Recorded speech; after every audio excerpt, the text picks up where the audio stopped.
Donc, on se donne le prix d'une action. Donc, le prix évolue en fonction du temps. Et nous, ce qu'on veut, c'est deux choses. L'une, c'est déterminer le prix dans le futur pour pouvoir agir en conséquence. Et si on a un prix, enfin, si on fait une estimation du prix dans le futur, à quel point est-ce que ça peut varier finalement dans la réalité de ce prix-là. Donc à quel point ça peut être volatile dans le temps. Alors pour ça, faut qu'on passe par une notion mathématique qui est la stationnarité.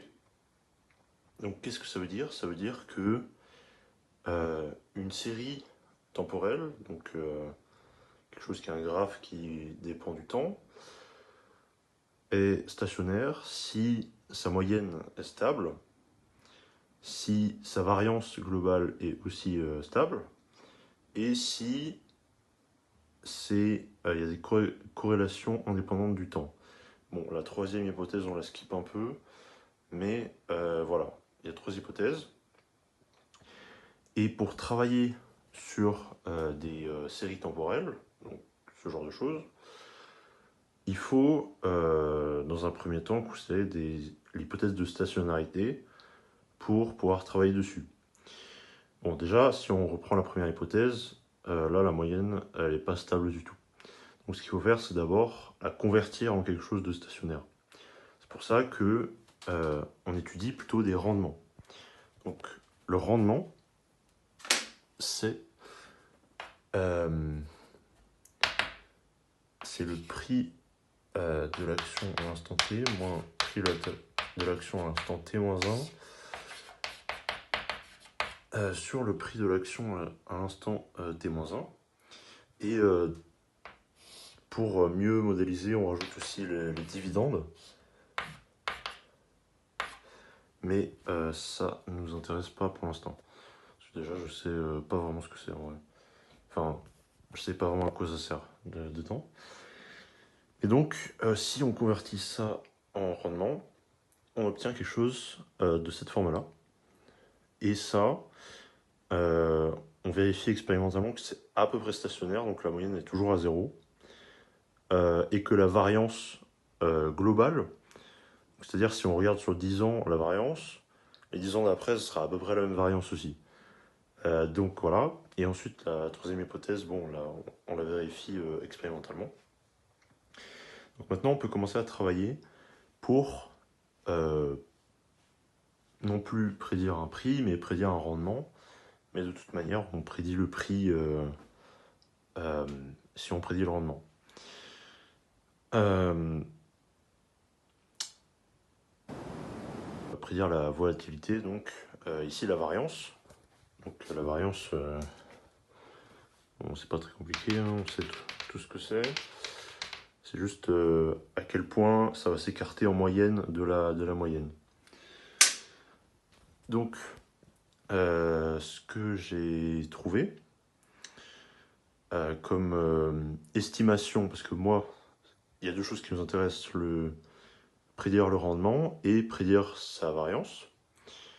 Moi, je m'intéresse uniquement à la variance, parce que c'est ce qu'on m'a donné comme question. Et il y a quelques modèles qui existent, relativement simples. On a tout d'abord le modèle Arch. Donc c'est pour autorégression, conditional heteroskedasticity. Heteroskedasticity, c'est juste le fait que la variance ne soit pas constante dans le temps. Donc qu'est-ce que ça veut dire? J'ai supposé que la variance globale était constante. Ça veut dire que c'est la variance sur de longues périodes qui est constante.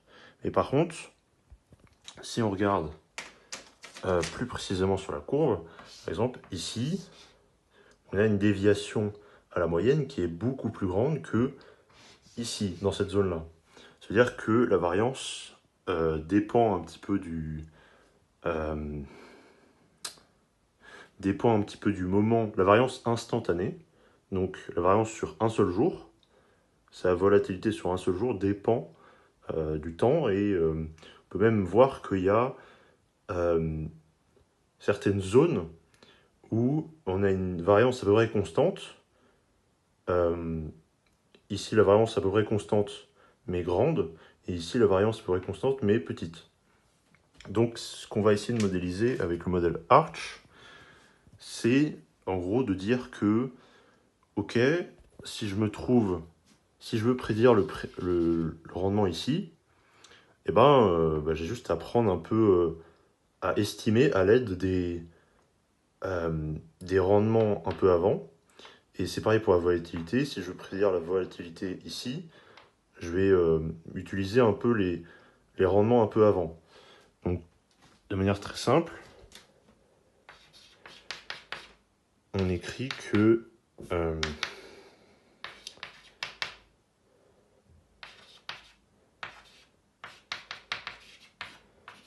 ça, c'est le modèle Arch. C'est juste une régression linéaire. Donc, c'est le R de régression. Autorégression, le A, c'est pour dire que ça loupe, entre guillemets, sur ces données passées. Et le C, c'est pour conditional, donc c'est pour des probabilités conditionnelles. Et conditionnel, ça veut dire quoi? Ça veut dire que ça dépend d'informations sur un jour donné. C'est-à-dire que voilà, si on annonce des taxes, c'est, on va dire, une information, on ne peut pas la quantifier, c'est pour ça qu'on fait des modèles mathématiques qui incluent, on va dire, des bruits ou ce genre des bruits du chaos, un petit peu comme ça. Et ça veut dire que la variance, elle dépend d'une information dans le temps donné, dans un temps donné, et qu'elle est donc conditionnelle. Variance conditionnelle, c'est juste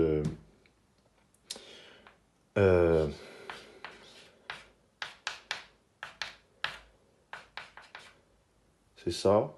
Et quand on fait la formule de la variance, il suffit juste je l'écris, ça fait E de R de T moins la moyenne de R de T au carré en conditionnel. C'est égal à somme sur I, RI de T moins ça fois probabilité de R de T égale RI de T.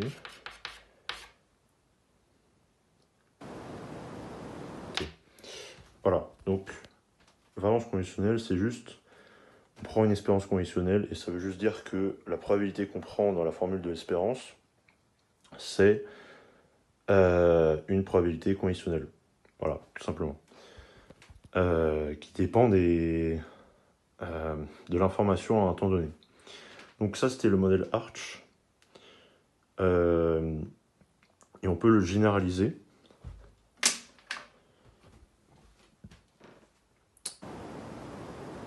N'importe quoi.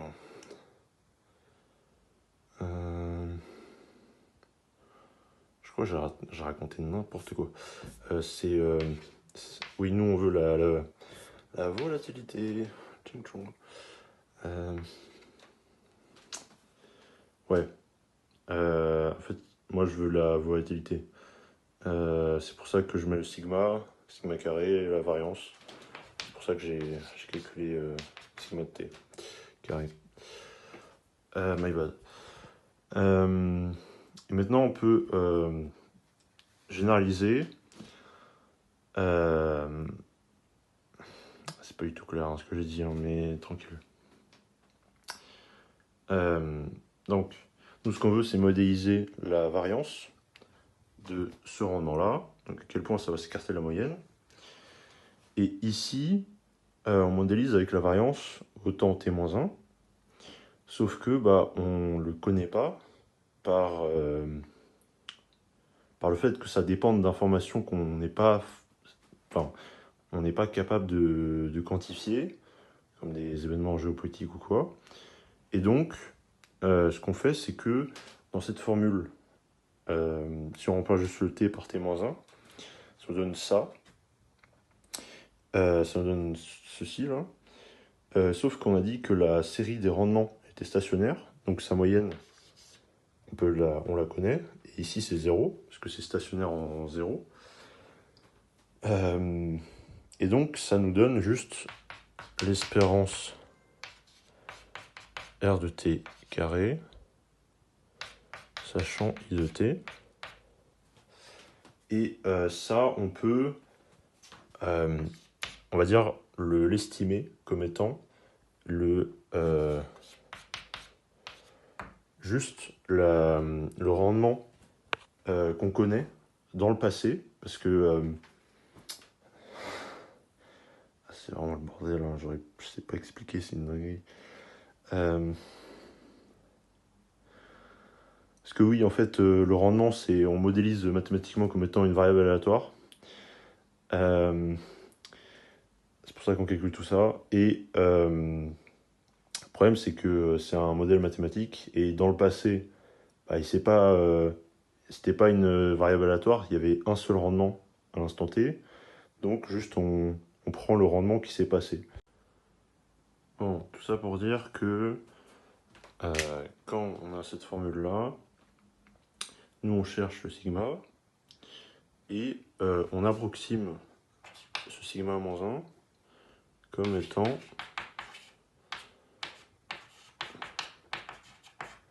quelque chose qu'on connaît et qu'on peut donc mettre dans cette équation et calculer pour trouver le sigma dans le futur. Ok. Et ensuite, on généralise. Donc, on généralise en disant que cette approximation-là, elle n'est pas bonne. Et qu'il faut tout de même rajouter cette volatilité passée. Et comment on la calcule? Parce que je viens de dire que ça, là, c'est pas vraiment calculable. On peut pas, avec les données du passé, la calculer. Eh bien, si on a cette équation-là pour le sigma de t, bah juste on itère en réécrivant l'équation.